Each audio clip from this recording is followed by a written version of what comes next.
The 2008 primary season begins in just 10 long and very expensive months. It may take as much as $500 million to win the upcoming presidential race. And this first fundraising quarter is crucial. With just a few days to go in the quarter, who's falling short and who's raking in the cash? Let's bring in Republican strategist Leslie Sanchez and Ari Melber, a regular contributor to The Nation, staff member on Kerry's presidential campaign. The last time around, glad to see you don't have a phone stuck to your ear this time around there, Ari. All right, Leslie, we're ready to go. Let's go. Leslie, let's talk about John McCain, because already his campaign staff is admitting we haven't done such a great job on the fundraising. He says he likes to go out and talk to people rather than go to the fundraisers. Is it a problem for him? Yeah, you know, that's a very good thing for America, I would say that much. You know, that's probably the saddest part, is that in the American democracy is having so many big early primaries. It really forces candidates to decide where they want to spend their time, at a late dinner in LA, or do they want to be shaking hands with folks in Struble, Iowa.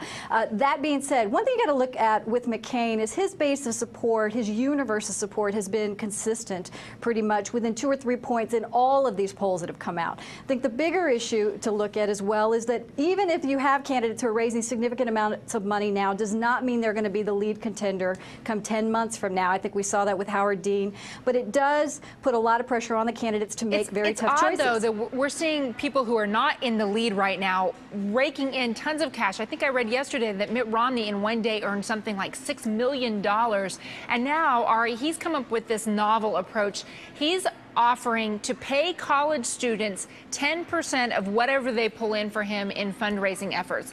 Is that a good idea?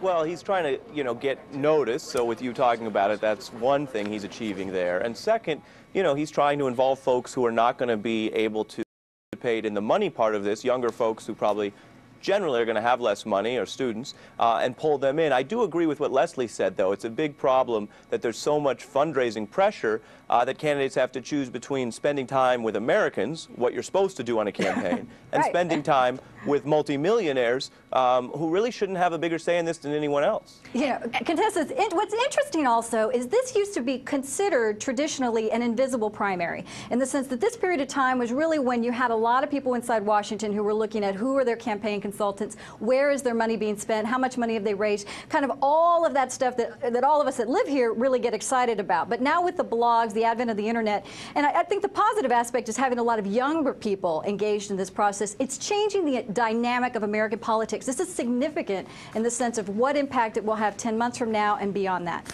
Ari, do you think the bottom line is whoever raises the most cash is still king? No, I don't think so.